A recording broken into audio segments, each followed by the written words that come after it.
Welcome back, boxing fans, to another great show with Sean on Boxing. Today, we're going to be looking at the 2024 Olympic boxing. Um, if you want to find more information, you can go check out Bad Left Hook. They have a great in-depth article breaking down each division and giving you a lot of input into particular fighters. I'm going to be using it today. So let's look forward to that. Stay tuned, and we'll look at Olympic boxing for 2024.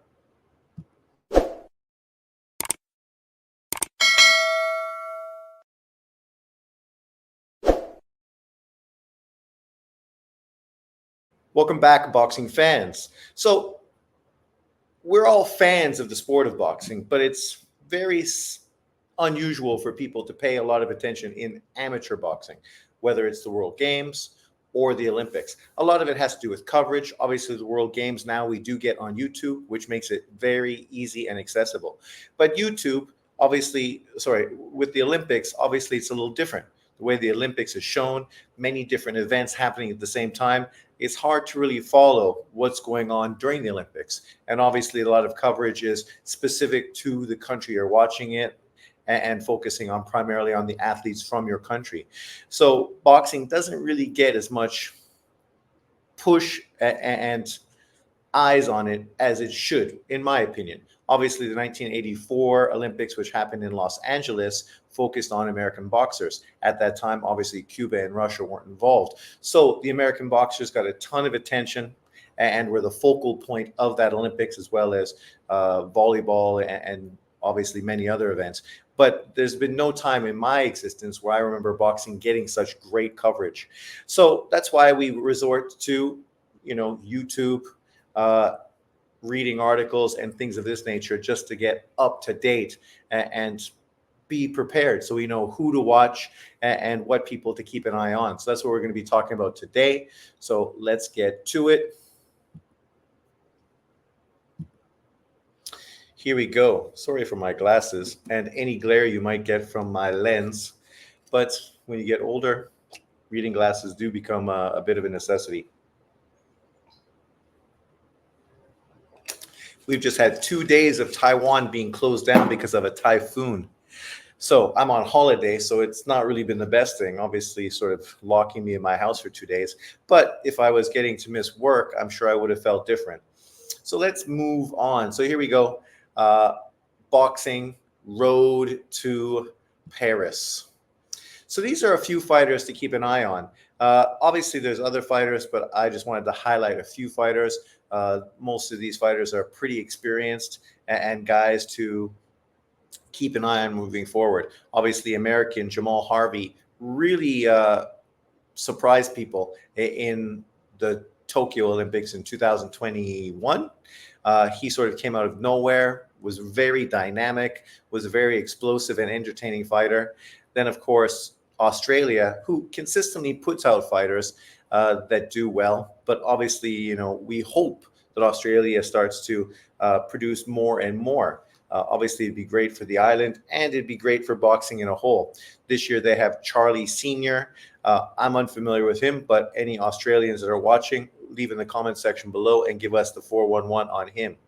In heavyweights, we have Baklor Jalilov, who not only is an Olympic gold medal winning boxer from Uzbekistan, but he's also one of the fastest up and coming professional fighters in the heavyweight division right now, along with Big Baby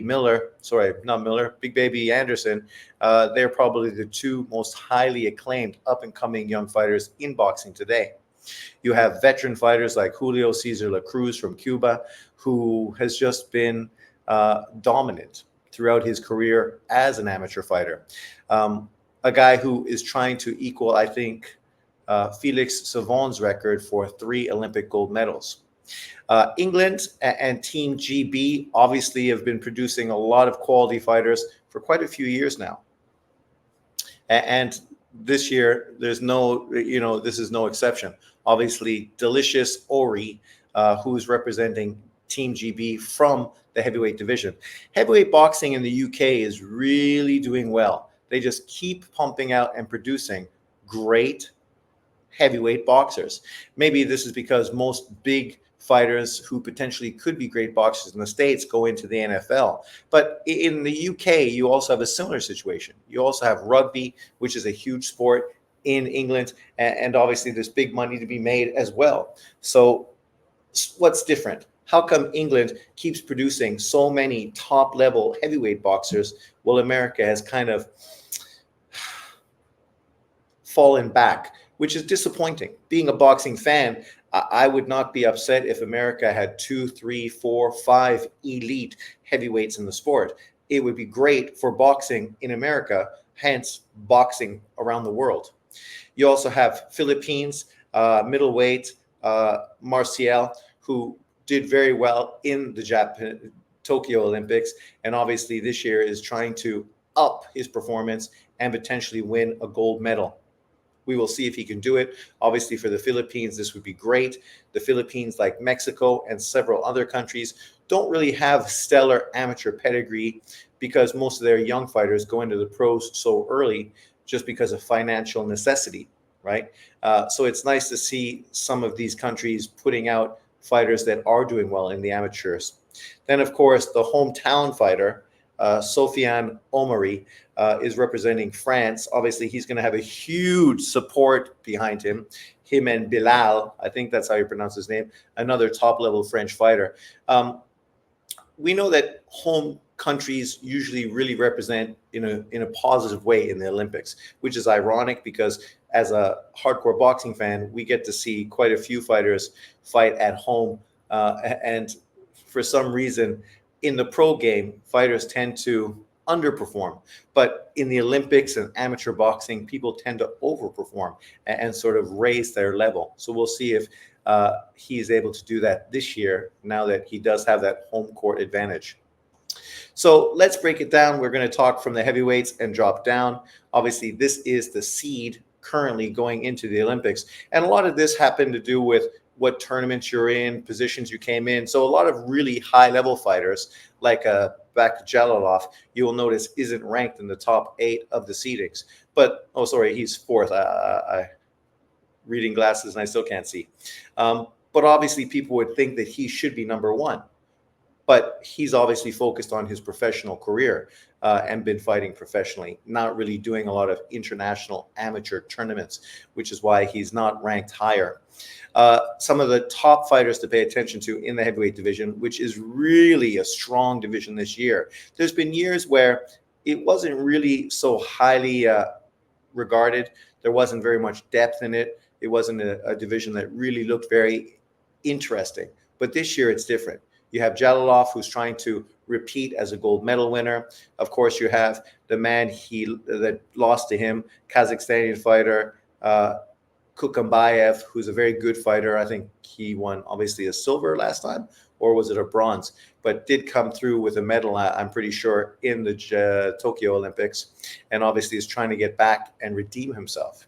Then, of course, you have Abner Teixeira, Brazilian fighter. Brazil, they've taken quite a few Cubans, and I'm not sure if he is Cuban, but I kind of assume that he is. And a lot of these Cuban fighters have transplanted into Brazil and really boosted the Brazilian boxing scene, specifically the amateur scene.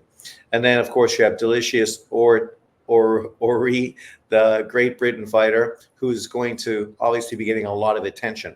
And then American Joshua Edwards.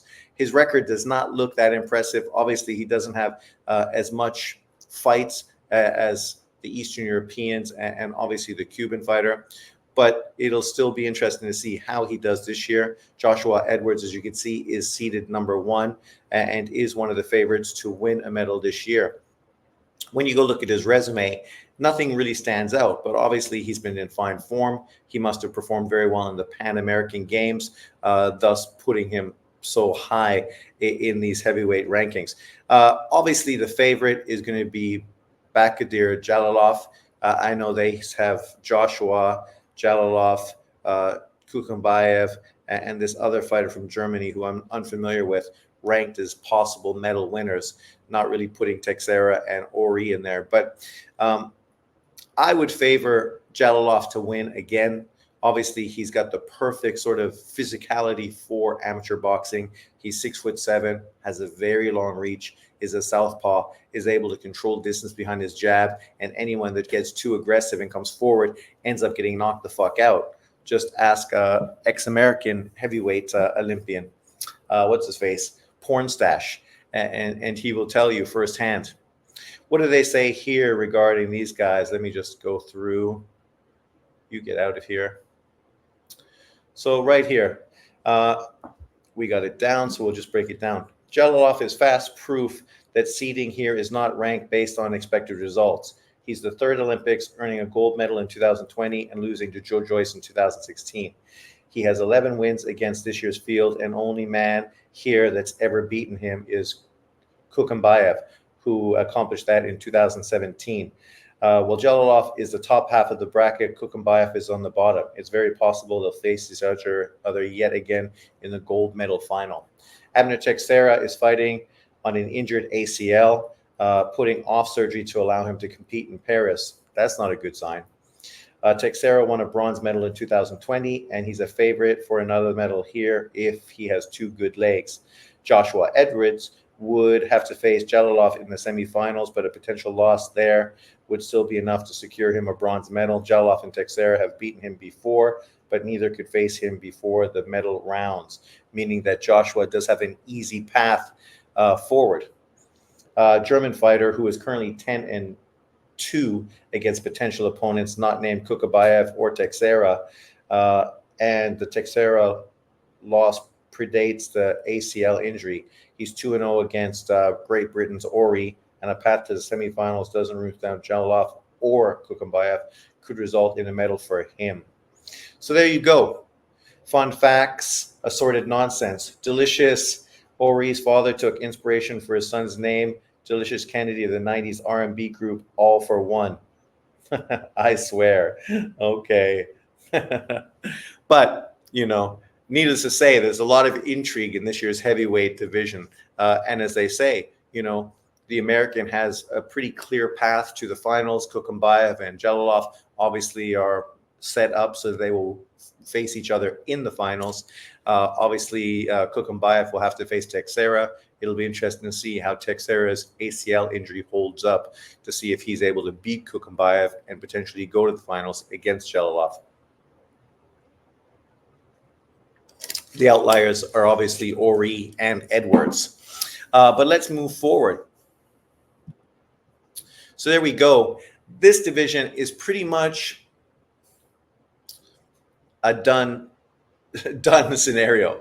It's pretty much already set up who's going to win. You can see the seedings right here. Julio Cesar de la Cruz is fourth, but don't let the seedings fool you. He's obviously the big favorite to come through with the victory. Obviously, you have Lauren Alonso, Kenan Machado, and Ibek Olabe, whose brother is also a very highly touted fighter in this year's Olympics as well. We'll see if the brothers can both come through with medals in this 2024 Olympics. Obviously, for Kazakhstan, that would be huge. So here we go. So De La Cruz is a 4-time Olympian, a 2-time gold medal winner, winning 2016 and 2020, and losing the quarterfinals of 2012. There were 5 other potential medalists I considered for this write-up, and he's already beaten 4 of them. He doesn't appear to have fought the 5th, Urabe, who has moved up in weight, I think, this particular year. Machado was a tough call over the potential quarterfinals opponent, Modena. Both of them are capable of making it to a medal, but only one actually can because of the seeding. Lauren Alonso is Cuban, but fights out of Azerbaijan. And that's what I noticed last Olympics, is out of Tokyo as well. There's quite a few Cuban fighters fighting out of other countries. So when these unusual countries end up having somebody in the medal finals, just check and you'll notice they're probably Cuban. He won a bronze medal in 2020, losing to the eventual gold medal winner, Arlen Lopez. Albek Orlabe has a twin also fighting in this year's Olympics. Keno Machado once beat his brother, and I suppose I have to at least consider the possibility that it might have been abject in a sort of parent trap scheme. Oh yeah, okay. Olive does get an unfavorable result. Another contender to watch is Emmanuel Reyes out of Spain. Reyes made the 2020 Olympics, losing in the quarterfinals to De La Cruz. He's 31, which is young enough to compete, but old enough to realize this could be his last shot at a medal. So obviously, there's people fighting for silver and bronze, and that's really what this comes down to. Who's going to be fighting for the bronze medal? Alonso, Olive, Machado, and obviously the big favorite is Julio Cesar La Cruz, who's trying to become a three-time Olympic gold medalist. When you're a Cuban, that is your pound for pound ranking. That is your going through weight divisions. That is your goal for undisputed. Because obviously, as an amateur, there's not much other recognition you can get. And see, a lot of Americans that talk about boxing, they don't realize when they're shitting on Eastern Europeans that both Eastern Europe and Cuba, because of communism and the Cold War era, didn't start professional boxing until late. And even Cuba now, they still haven't fully been integrated into the pro ranks. We do have quite a few more Cubans now in the pros than we did before, but a lot of that's had to do with what we see here. A lot of guys moving from Cuba very early on in their careers, moving to different countries and building their names there so that it was a little easier for them to potentially go pro once they got to the age and the skill set. But at this division, it's pretty clear who's favored to win. You can hear the Typhoons picked up again. Then we get to the next division, light heavyweight, 76. So light heavyweight, yeah. So we had super heavyweights, and now this is light heavyweight division. This division is pretty competitive. As you can see, I got four names here. Obviously, Nurbek Olive, we just talked about his brother, his twin, Arlen Lopez, who also is a three-time Olympian, I think. Alexander Krzyzewski, who is one of the most hyped fighters in amateur boxing. Obviously, a guy who's done exceptionally well, but never really been able to become that superstar Olympian. He has much more of a pro style, and obviously he has turned pro. Has since, I think, did he get KO'd or he had like a loss recently in his professional career as well. And then, of course, you have the tough Filipino, Felix Marcial, and tough Kazakhstan fighter, Kulkamekat. Sorry if I butchered his name. So this is a very deep division. Really, in truth, anybody could win, right? You can see here in the four guys picked for medals. The only guy I didn't mention was the Chinese guy because I don't know how to say his name. Obviously, he is Chinese, but he's probably Muslim, not like a Chinese. So I'm sure he probably looks more Mongolian. I don't know who he is, but just my experience living in Asia, I definitely think he is not a Chinese boxer, but obviously representing China. So let's break this down. So observations and analysis. Lopez is defending consecutive gold medals from 2016, 2020, trying to become a three-weight gold medal or three-time gold medal winner as well. He's already beaten talented professionals like Christian Mbilla, Beck the Bully, and Ben Whitaker to earn them. Krzyzewski is one of the best pro boxing prospects in any division, with a reckless attacking style that makes an entertaining viewing and should translate very well to the professional ranks. He took silver in 2020 in a shocking last-round upset stoppage. Krzyzewski continued pressuring Herbert Sosa. Herbert Sosa, a Cuban-Brazilian who surprised everybody by beating him, stopping him, and becoming the gold medal winner. To the gold medal match despite leading on all cards and got caught with a hook for his courage. A potential semifinal matchup between Krzyzewski and Lopez is one of the most mouthwatering possibilities in any weight class, a must-see viewing if likely when it happens.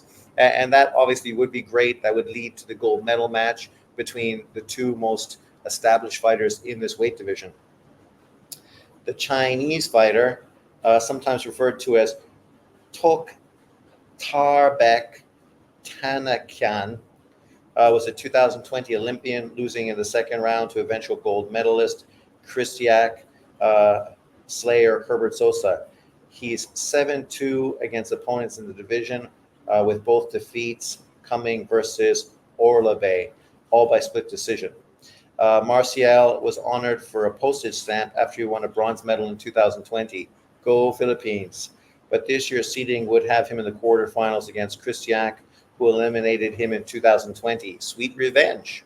Another potentially great fight in the division, but unfortunately one likely to eliminate Marcial short of the medal this year. But that just shows you the depth of this division, right? That he's meeting somebody like this in the quarterfinals.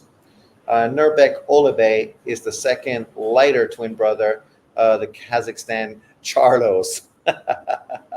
Kristiak is the only man in the field he's faced and not beaten, including a 2-1 record against the Chinese fighter. As long as Olave doesn't end up in the nightmare side of the bracket with Lopez and Kristiak and Marcial, he's a very strong medal contender. Think about that. That is probably the toughest fucking bracket in this year's Olympics. Arlen Lopez, a 2-time gold medal winner. Kristiak, last Olympics silver medalist. And Marcial, a bronze medalist from 2020 as well. Whoa. Somebody's going to be very disappointed. And, it's just the luck of the draw, as they like to say, right? The luck of the draw, the luck of the Irish. But let's move through to our next division. This is the middleweights division.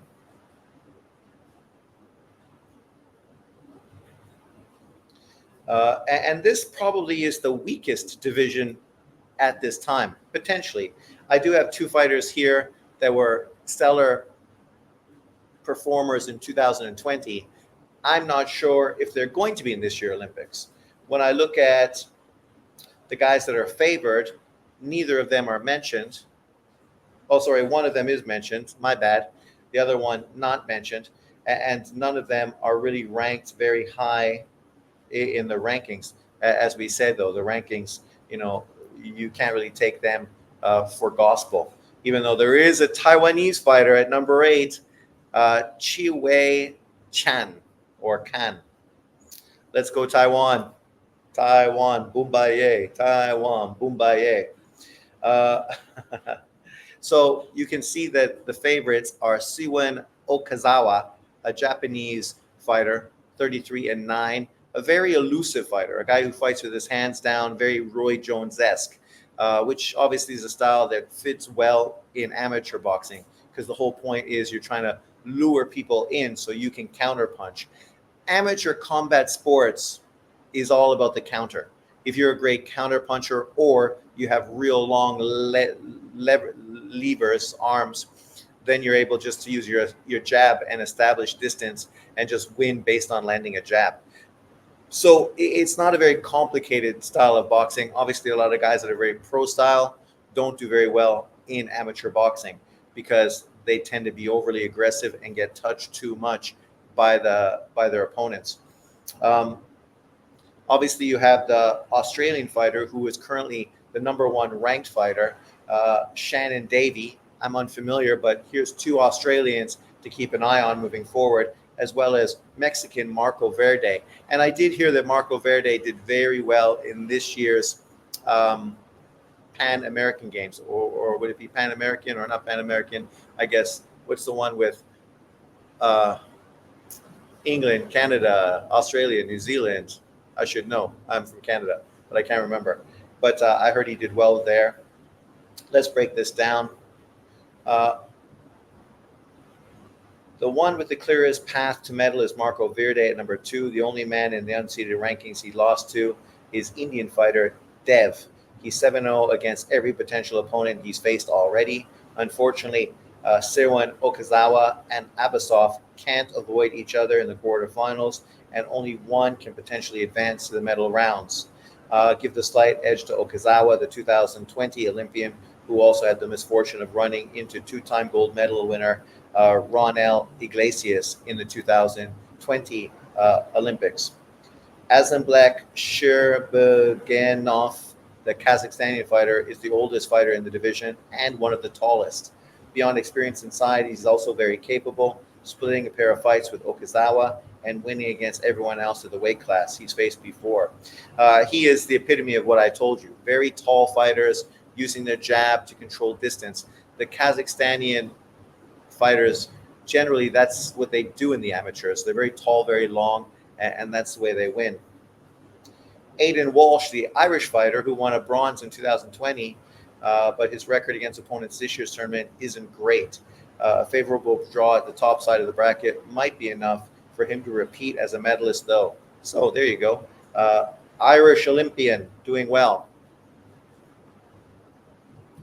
Let's move forward to the welterweight division or junior welterweight division.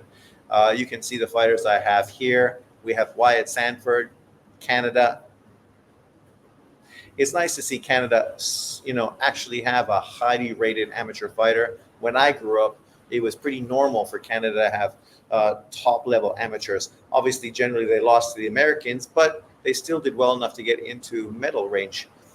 Here you can see he's number one, and Lei Chu-en, who is probably the best Taiwanese fighter in amateur boxing, is ranked at number two. Soliman Ulme, who we mentioned earlier, the French fighter, obviously older fighter, a lot of experience. I think this is his third Olympic Games. Obviously, this time he's got all of France behind him.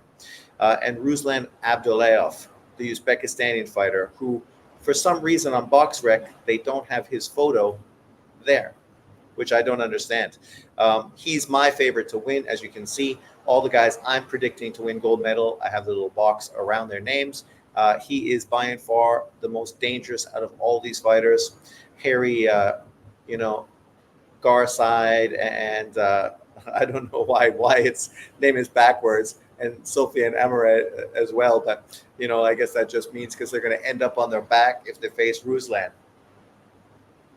So let's get down to this. So Uzbekistan and Kazakhstan have two of the best amateur boxing systems in the world, right? What does that tell you about future Eastern Europeans or Asian Eastern Europeans, because they're both considered Asian countries, for the future of boxing and the pros, right? Uzbekistan and Kazakhstan are putting a lot of time and effort into developing amateur fighters, and they're doing dominant in the world games and stuff. So don't be surprised to see them continue to put out a lot of good fighters. And Ruslan Abdullayev is one of them, trained in both of them.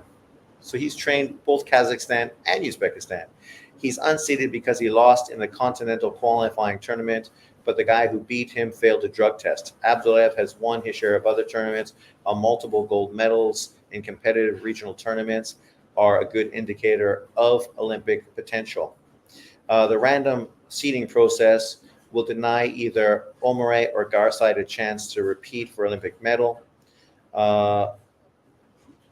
You could argue a case for unseeded fighters like Usamov and Cuban fighter Eslandi Alvarez. I'd favor Ulmanov, who fought in the 2020 Tokyo Olympics and won a head-to-head match with Alvarez back then.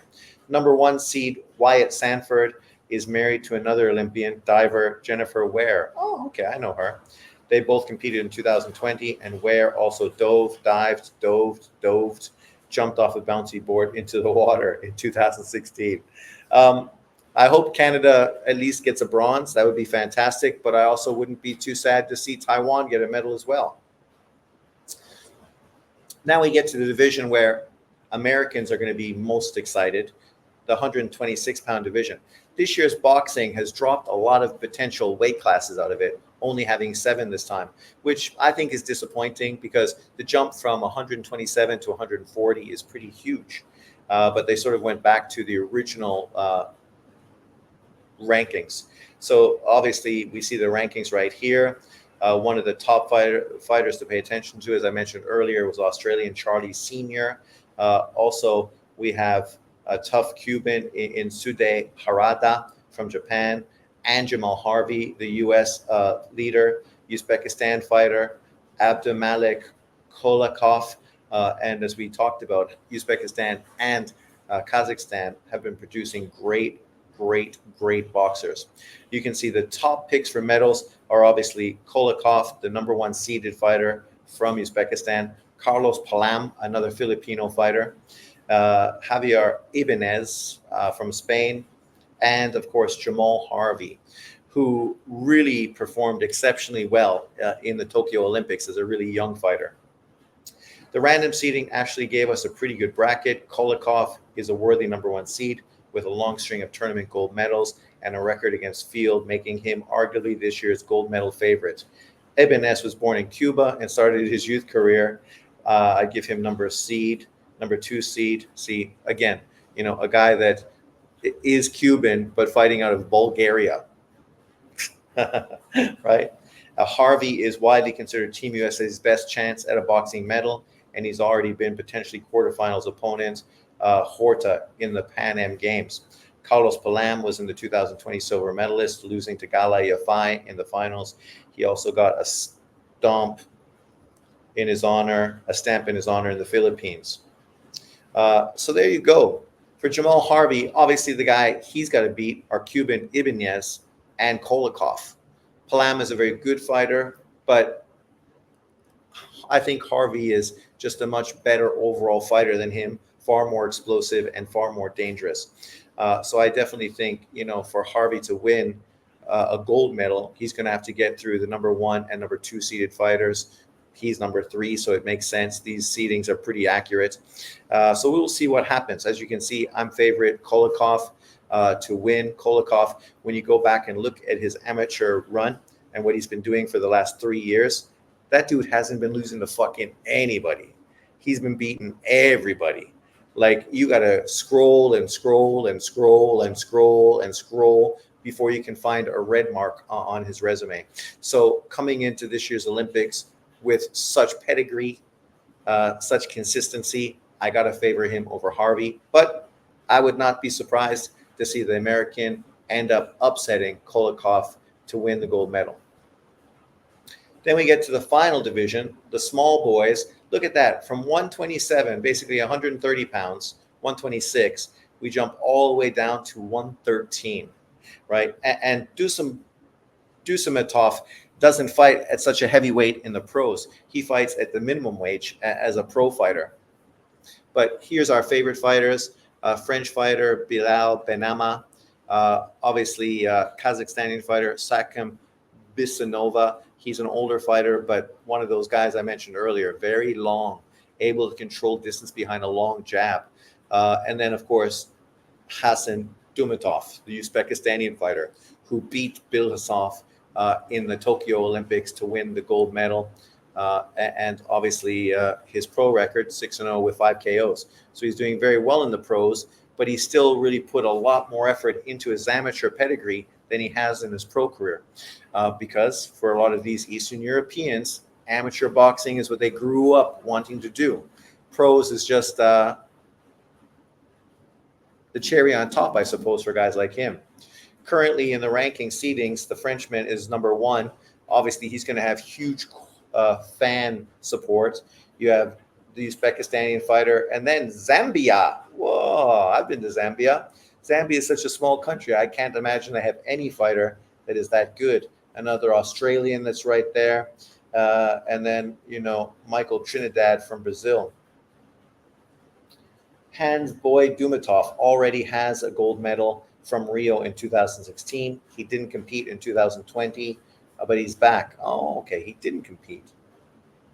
He's still 31 years old and should be the favorite to take gold again.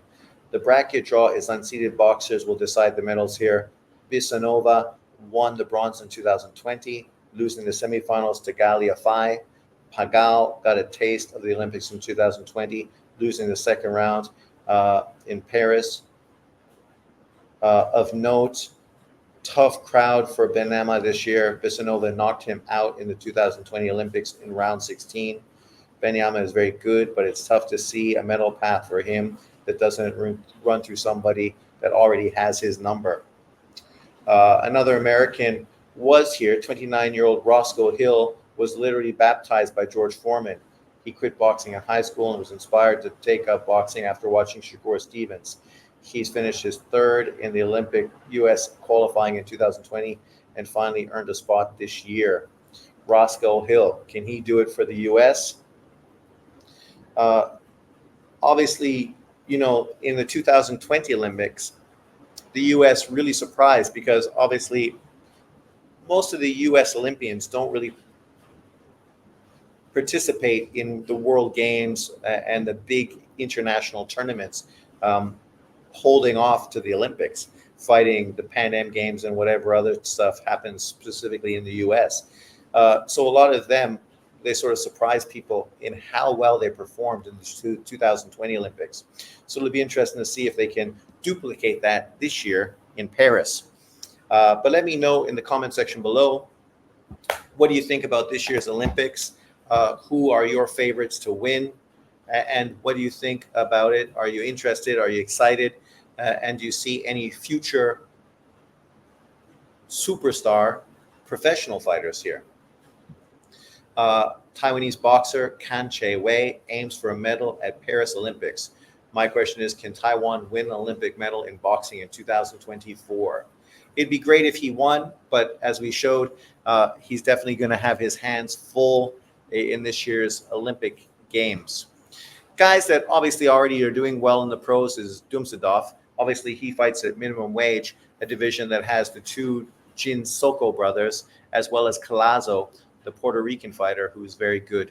I would love to see him against any of those three fighters, just to really see how great he's transitioned to the pro game. Obviously, here we know Jamal Hill is probably the guy who's going to transition into the pros the best, right? He's got a very pro style. Obviously, he's an American, so people will be very supportive and excited to see him represent, especially if he wins a medal in this year's Olympics. Guys like Kolikov and Ibanez being European, specifically Eastern Asian European, they may have great careers, but it will probably take a long time before they really build up enough attention outside of that region where they're going to be fighting to be known internationally, specifically by the American boxing fan.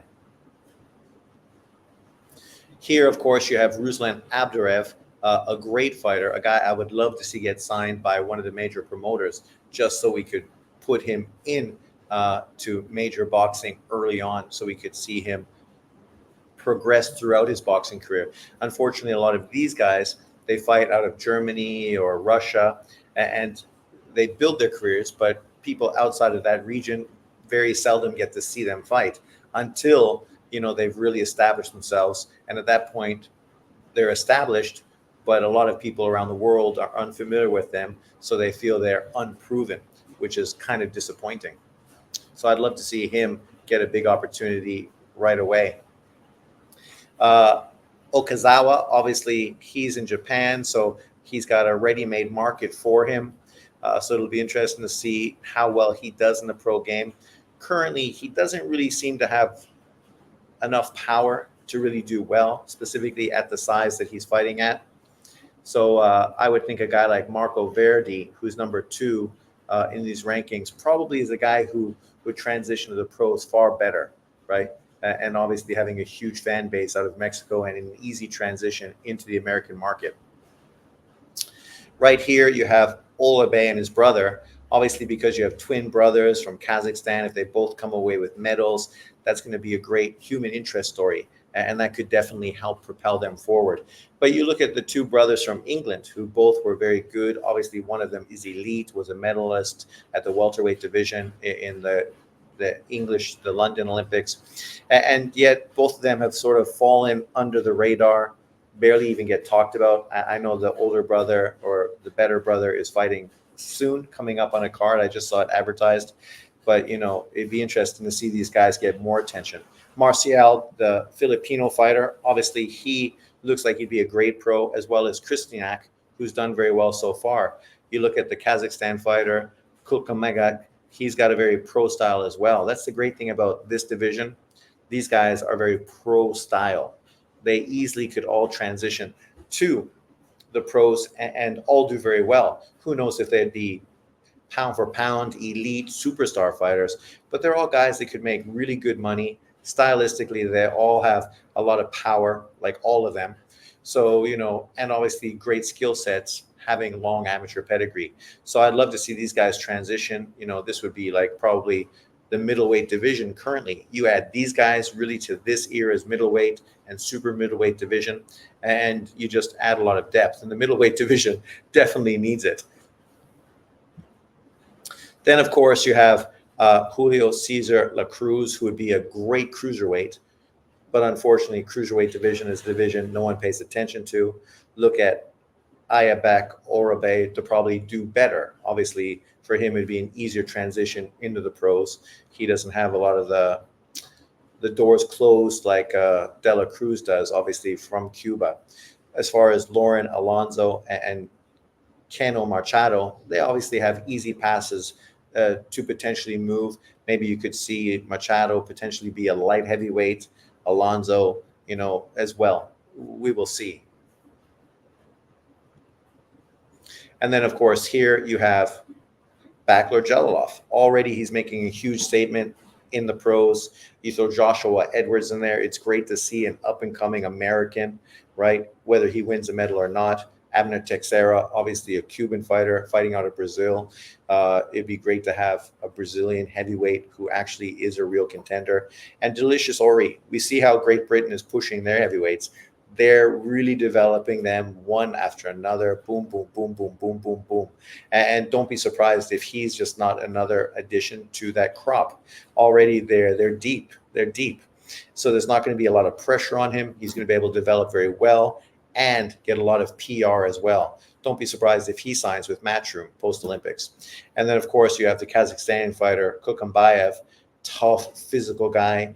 I think he's perfectly set up for cruiserweights, really. He's really got the style to do well in the cruiserweight division. I'm not sure if he's small enough to be a cruiserweight fighter, or if he'd be forced to be a heavyweight. In the heavyweight division, he's a little slow on his feet and a little slow with his hands, which, depending on the style matchup of people he fights, could do well. You look at the big Chinese fighter, his hands are slow as fuck. Joe Joyce, his hands and feet are slow as fuck as well. Yet both of them have done very well in the pros. So I look forward to all five of these guys trying to make quite a dent in the heavyweight division. And I'm just always excited to see new blood pour into professional boxing. Maybe post-Olympics, we can talk about the winners and the losers and what we see them doing moving forward. But thanks for watching for today. I appreciate you guys watching my channel and supporting. Make sure you hit the like button, subscribe, and please share. Sharing is caring, after all. I got to pay for these reading glasses somehow. But cheers, everyone. I will see you next time. Enjoy your weekend. Peace out. Where is my thing? There we go.